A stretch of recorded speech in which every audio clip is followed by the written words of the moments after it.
Assalamualaikum warahmatullahi wabarakatuh. Waalaikumsalam warahmatullahi wabarakatuh. Bismillah, alhamdulillah, wassalatu wassalamu ala rasulillah Sayyidina Muhammad ibni Abdillah Rasulillah wa ala man sahibah wa man tabi'ah, amma ba'd. Ingkang kula hormati dumateng para bapak, para ibu, hadirin hadirat rahimakumullah.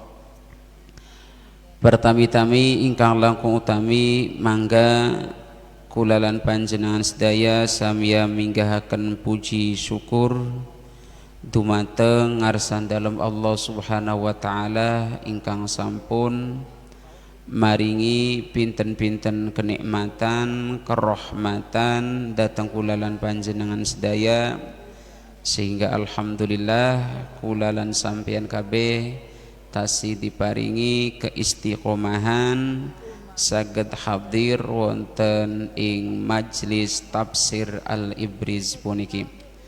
Mugi-mugia kelawan hadiripun kulalan sampeyan wonten panggenan puniki saged mbekta keberkahan, mbekta kemaslahatan wiwit dunya dumugi akhirat. Amin amin ya rabbal alamin. Ingkang kaping kalipun sholawat ugi salam mugi-mugi dipun aturaken datang junjungan kita baginda agung Nabi besar Muhammad sallallahu alaihi wasallam. Allahumma sholli alaihi. Kanthi setunggal harapan mugi-mugia kulalan sampeyan kabeh lan umume sedaya ahlul iman angsal syafaatipun baginda agung Nabi besar Muhammad sallallahu alaihi wasallam. Allahumma sholli alaihi. Bapak Ibu ingkang kula hormati, mangga saniki dipun terasaken malih belajar bareng-bareng untuk merenungi dan memahami daripada firman-firman Allah dengan tafsir Al-Ibriznya. Mangga saniki dipun terasaken malih halamanipun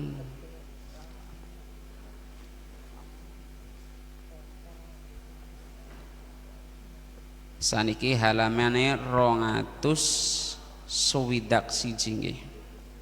261 baris kaping 3 saking nginggil. Wa ahdihimur riba wa qadnuhu anhu wa aklihim amwalan nas. A'udzu billahi minasyaitonir rajim. Bismillahirrahmanirrahim. Wa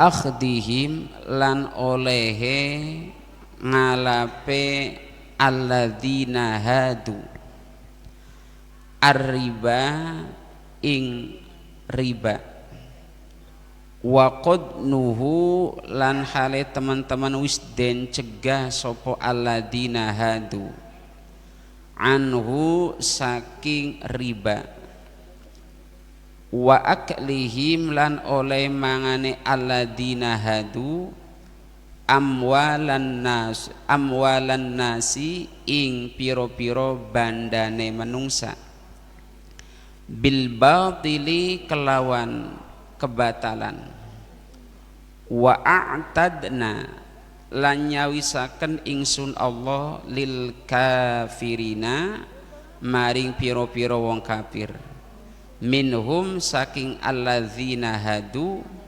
azaban ing siksaan aliman kang nglarakaken. Lakinir rasikhuna tetapi ne wong-wong kang pada tetep bil ilmi ing dalem kawruhane atau ilmune pengetahuane minhum saking ahlul kitab wal mu'minuna lan pirang-pirang wong kang pada iman yu'minuna hale pada percaya sapa ar-rasikhun wal mu'minun bima kelawan barang unzila kang den turunaken apa ma ilaika maring sira wa malan barang unzila kang den tumurunaken apa ma min qablika saking sadurin panjenengan Nabi Muhammad niki wal muqimina lan wong kang pada nglakoni as-sholata ing salat wal mutuna lan wong kang pada maringake az-zakata ing zakat wal mu'minuna lan wong kang pada percaya atau wong kang pada iman billahi kelawan Gusti Allah wal yaumi lan kelawan dina al akhir kang akhir ulaika utai mengkon ar-rasikhuna wal mu'minun iku sanuktihim bakal maringaken ingsun ing ar-rasikhun wal mu'minun ajron ing ganjaran aziman kang agung inna satune ingsun Allah iku auhayna paring wahyu ingsun ilaika maring panjenengan Nabi Muhammad kama auhayna kaya oleh paring ingsun paring wahyu ingsun ila nuhin maring kanjeng Nabi Nuh wan nabiyina lan pirang-pirang nabi mim ba'dihi saking sakwise Nabi Nuh wa auhayna lan paring ingsun paring wahyu ingsun ila Ibrahima maring kanjeng Nabi Ibrahim wa Ismail lan kanjeng Nabi Ismail wa Ishaq lan Nabi Ishaq wa Yaqub lan Nabi Yaqub wal asbati lan piro-piro putune Nabi Yaqub tedak turunan atau putune Nabi Yaqub wa Isa lan kanjeng Nabi Isa wa Ayyub lan Nabi Ayyub wa Yunus lan Nabi Yunus wa Harun lan Nabi Harun wa Sulaiman lan Nabi Sulaiman wa ataina lan paring ingsun Allah Daud ing kanjeng Nabi Daud zaburon ing kitab Zabur wa rusulan lan ngutus ingsun ing pirang-pirang utusan qad qasasna kang teman-teman wis nyeritaken ingsun hum ing utusan alaika ing atase sira min qablu saking sadurunge wa rusulan lan pirang-pirang utusan lam naqsushum kang ora nyeritaken ingsun ing para utusan alaika ing atase panjenengan Nabi Muhammad wa kallama lan ngendika sapa Allah Gusti Allah Musa ing kanjeng Nabi Musa takliman kelawan ngendika temenan rusulan yaiku piro-piro utusan mubasyirina kang pada awe bebungah wa mungzirina lan kang pada meden-medeni li alla yakuna supaya ora ana iku linnasi kadhe manusa alallahi ing atase Gusti Allah apa hujjatun hujjah ba'dar rusuli ing dalam sawise ikilah piro-piro utusan ba'dar rusuli ing dalam sawise piro-piro utusan keliru wa kana lan ana sapa Allah Gusti Allah iku azizan kang menang hakiman turkang wijaksana lakinillahu yashhadu bima anzala ilaika anzalallahu bi'ilmi wallahu a'lam bissawab.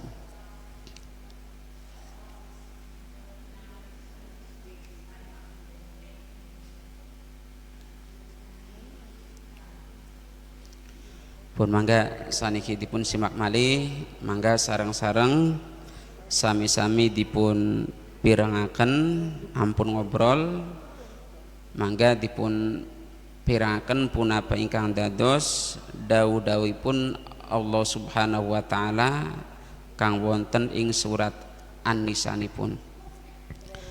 Lah saniki nerasaken malih niki nerasaken masih tentang tiang Yahudi. La menawi wonten ing pertemuan ingkang sampun niku nyeritaaken kejahatanipun tiang Yahudi, antawisipun tiang Yahudi yaniku memfitnah maring Nabi Isa, memfitnah maring Nabi Isa, dan juga memfitnah terhadap ibunda tercinta daripada Nabi Isa, yaitu Siti Maryam pun. Tidak hanya berhenti di situ, Bu. Orang-orang Yahudi menanam kebencian terhadap Nabi Isa niku hingga sampai puncakipun yaniku tiang Yahudi memfitnah terhadap Nabi Isa, bahwa Nabi Isa niku badhe melakukan pemberontakan terhadap pemerintah. Loh, jadi wonten kisah.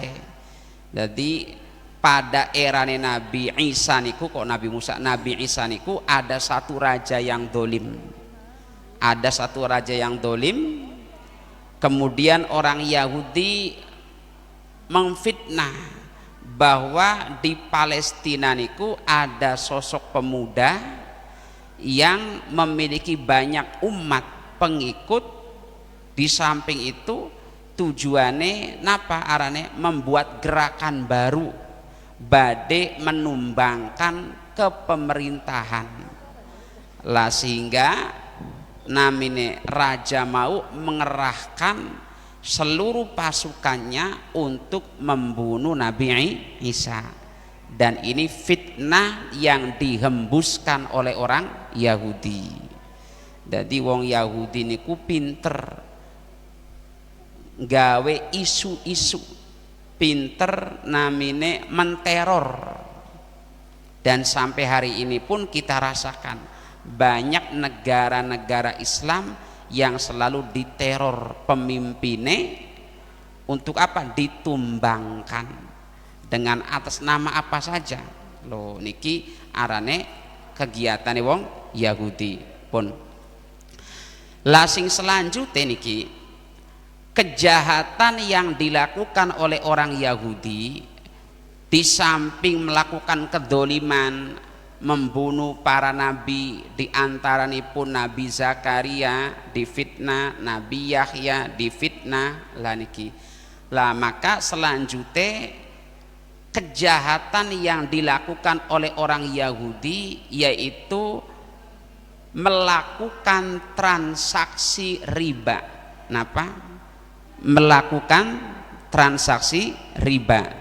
Lah di antara dipun ngendikaken wa akhdihimur riba wa qadnuhu anhu wa aklihim amwalan nas bil batil.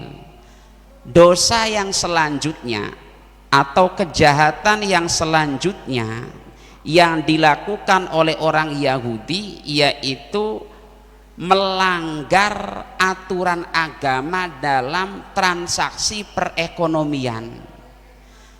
Lah di dalam umat Nabi Muhammad riba itu sangat dilarang keras. Sebab riba niku naminipun apa? Lintah daratan. Lintah daratan. Orang yang lemah berhutang kemudian sampai bunganya melecit hingga sampai tidak mampu untuk membayarnya. Lah mangke riba sampun kula bahas tentang macam-macam riba, wonten riba fadli, wonten riba nasi'ah, wonten riba qardi, wonten namine mali apa rene riba yad. Nah, riba yang banyak sekarang hari ini itu berkembang yaitu riba qardi. Apa riba qardi? Hutang piutang yang mensyaratkan ada tambahan disebut pada awal transaksi. Jadi setiap hutang piutang kullu qardin jarron naf'an fahuwa riba. Setiap transaksi hutang piutang yang mensyaratkan ada penambahan dalam pengembalian, itu namanya riba loh. Nah, riba itu menjadi aparane kegiatan orang Yahudi lah. Riba pada zaman Nabi Musa diharamkan, sebab niki riba niki sangat mencekik, bahkan namanya memonopoli napa arane kekayaan, memonopoli namanya ekonomi. Contoh niki Bu, contoh kenapa riba diharamkan. Semisal ada orang berhutang kepada si A, berhutang kepada si B, belum apa-apa nih, sudah mensyaratkan adanya pengembalian, ditambah mali manakala namine pas waktu jatuh tempo belum dicicil, belum jatuh dibayar pas waktu jatuh tempo, dapat yang namanya ada denda akibat daripada penundaan pembayaran.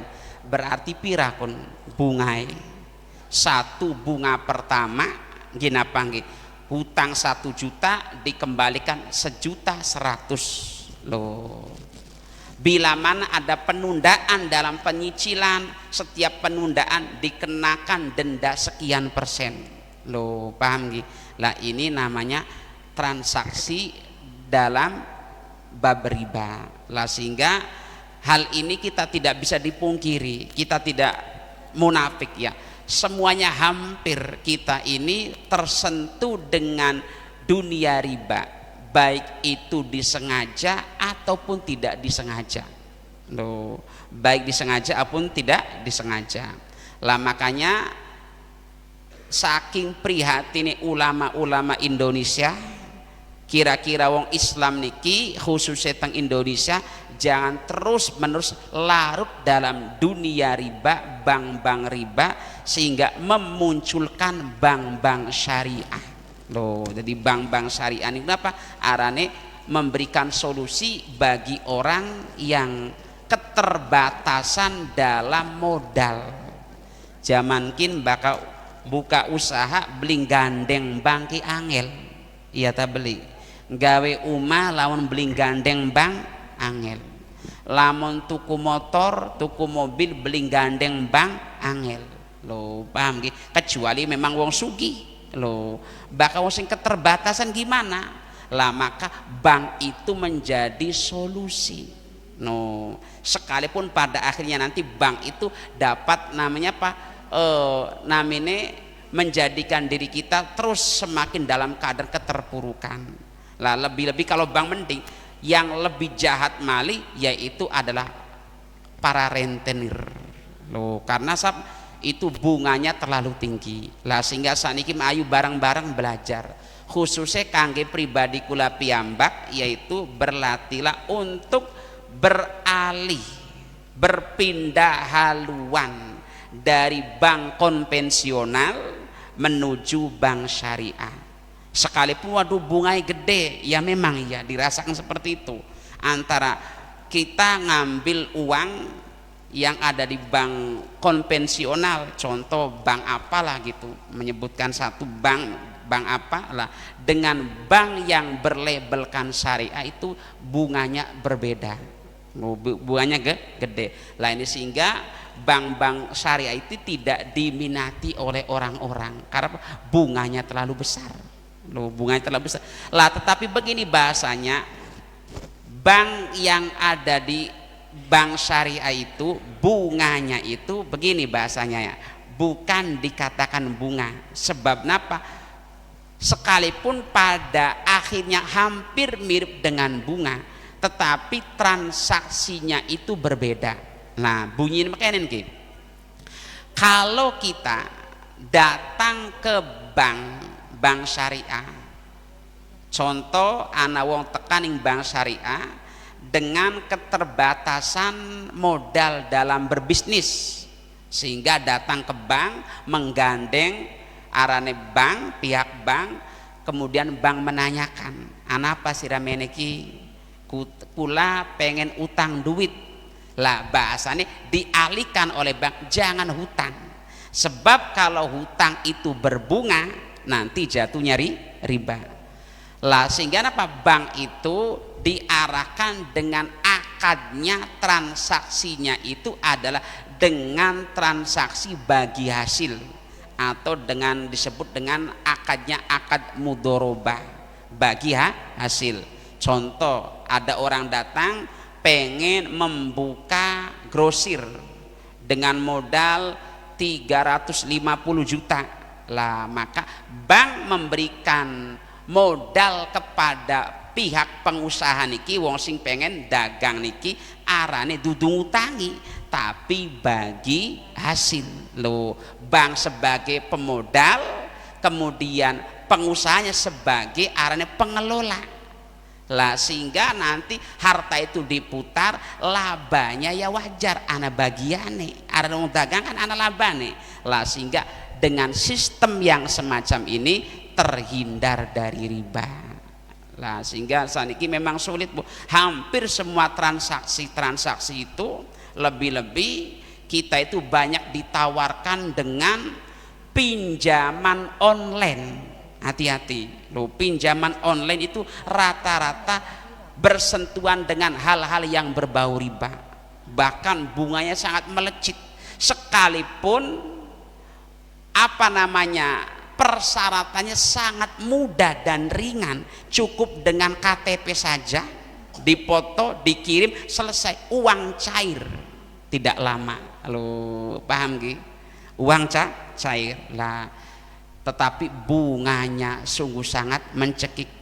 Gina panggi. Lah ini makanya kalau kita memang belum bisa terhindar dari dunia riba, bank-bank konvensional, berdoalah kepada Allah. Semoga Allah mengangkat kepada kita dari transaksi yang berbau riba, berpindah kepada transaksi yang namanya apa? Arane syariah. Jadi segini ayo belajar sedikit demi sedikit lah.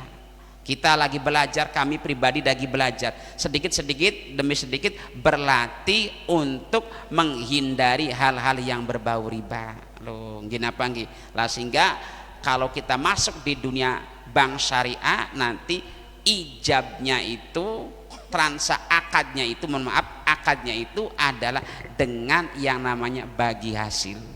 Bagi hasil. Kalau beli motor, beli mobil, menggandeng bank syariah, datang ke bank. Nah begini bunyinya, misalnya anak wong tuh pengen tuku mobil, duitnya beli duwe, sebab mobil regane larang, motor masih rada bisa dituku lo, tambah mobil 300 juta, 200 juta lo, 400 juta, 500 juta lo, tapi pengen tuku mobil lo, pribenkin lo. Kalau kita datang ke dealer lo, datang dengan dengan uang muka ya, dengan uang muka. Contoh, apalagi sekarang ditawarkan dengan murah. Dulu motor itu wong tuku mobil lada berat, sebab uang mukanya terlalu tinggi. Sekiwin mah 5 juta sudah dapat pulang membawa mobil, sekalipun cicilannya 5 juta 6 juta lo, ditambah lagi tenornya sampai 8 tahun, buaya membengkak. Lah kita kalau datang ke situ berarti transaksinya nanti diarahkannya itu ke bank-bank konvensional, sehingga kita bahasanya hutang lah. Tetapi nanti kalau datang di bank-bank syariah ada programnya, silakan Bapak mau apa menek, pengen tuku mobil, silakan. Mobilnya kayak apa loh, mobilnya misalnya Avanza, no ya wis Avanza, tipe apa, kiwin lah, datang nanti bank langsung membeli ke dealer dan itu milik bank lah. Kalau milik bank nanti dari bank menjual kepada kita secara kredit, nah ini tidak riba. Yang namanya jual beli itu ada dua, ada jual beli secara kontan lo wong kang duwe duit ora bakal beli duit si priben cicil lah. Cicil kredit yang syariah itu apa? Kredit yang berupa barang itu miliknya langsung. Nah kita di motornya di dol di Mang Darma lo baka kontan aran 10 juta baka cash baka kontan 10 juta baka kredit 15 juta lo silakan dipilih lo. Ini bukan dua harga, silakan pilih yang dua harga itu yang tidak dibolehkan. Gini Mang Darma ke ana motor kredit 15 juta cash 10 juta, setelah itu berpisah.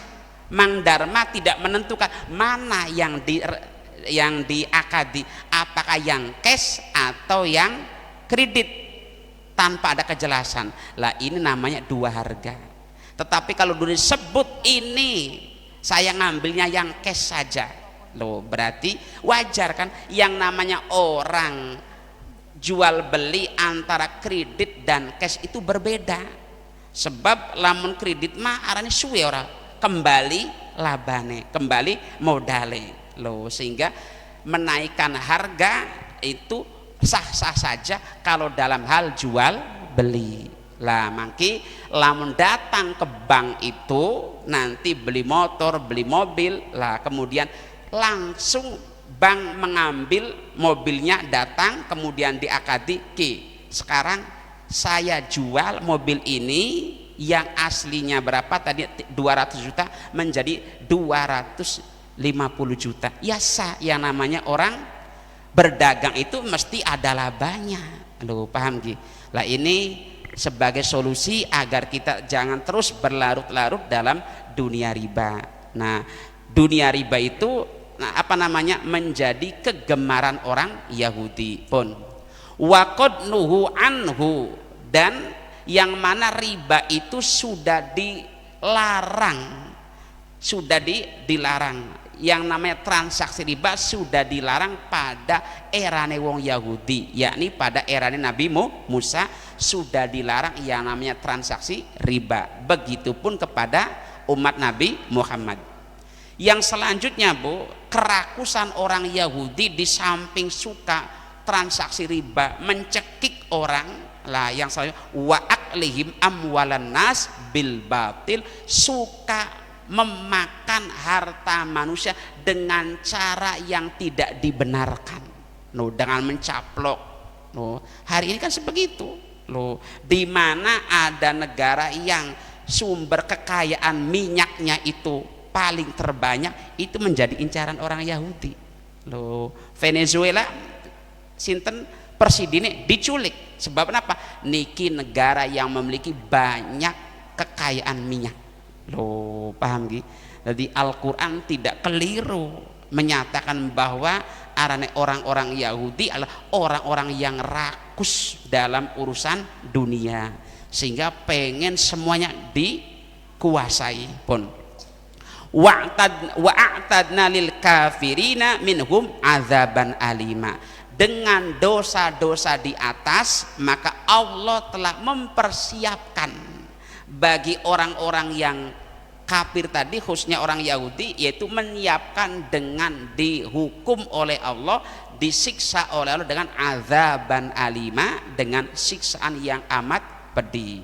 Lah ini aparan sindiran dosa-dosa daripada orang Yahudi. Jadi wong Yahudi memang namin apa? Orang yang sangat rakus dalam hal urusan dunia, sehingga tidak cukup dengan kekayaan yang ia miliki, tetapi bagaimana kira-kira memiliki kekayaan di berbagai wilayah, di berbagai negara. Nah, sehingga dengan kerusakan yang dilakukan orang Yahudi, nanti Allah akan menyiapkan siksaan bagi orang Yahudi pun. Paham gitu? Selesai. Sing terakhir, tidak semua orang Yahudi itu orang buruk ternyata. Al-Quran pun mengecualikan. Lakinir rasihuna fil ilmi minhum wal mu'minuna yu'minuna bima unzil ilaik wa ma unzila min qablik wal muqiminas shalah wal mutunaz zakah. Sing selanjutnya ada orang sekelompok orang Yahudi. Jadi wong Yahudi tidak dipukul rata itu orang jelek, tidak. Ada sebagian dari bangsa orang Yahudi, lakin rosihun, arti orang-orang yang masih berpegangan dengan ilmunya. Tu mancep ilmu nanti berpegangan dengan ilmunya. Ilmu apa? Ilmu yang ada dalam kitab Taurat. Masih berpegangan karo ajaran Nabi Musa. Masih mengimani terhadap apa-apa yang ada dalam ajar kitab Taurat, sehingga iman maring Kanjeng Nabi. Lah di antarane Abdullah bin Salam. Lah Abdullah bin Salam niku arane pembesar tokoh orang Yahudi yang iman terhadap Kanjeng Nabi. Nah, beriman kepada Kanjeng Nabi, bahkan Abdullah bin Salam niku sangat mendambakan kedatangan Nabi akhir zaman. Begitu mendengar bahwa di Mekah ada Nabi, ada seorang mengaku Nabi, maka Abdullah bin Salam bergegas pengen deleng, bener tabeli, cocok tabeli. Begitu melihat sosok baginda Nabi, akhirnya Pak Abdullah bin Salam langsung menyatakan iman, sebab ini sesuai dengan ciri-ciri yang ada dalam kitab Taurat. Jadi intine orang-orang Yahudi tidak semuanya menjadi orang buruk yang dilaknat oleh Allah. Ada sebagiannya orang yang masih insaf dengan apa arane ketentuan-ketentuan yang ada dalam kitab Taurat, sehingga bisa mengimani maring Nabi Muhammad. Puniku mawon saking kula nyuwun pangapunten.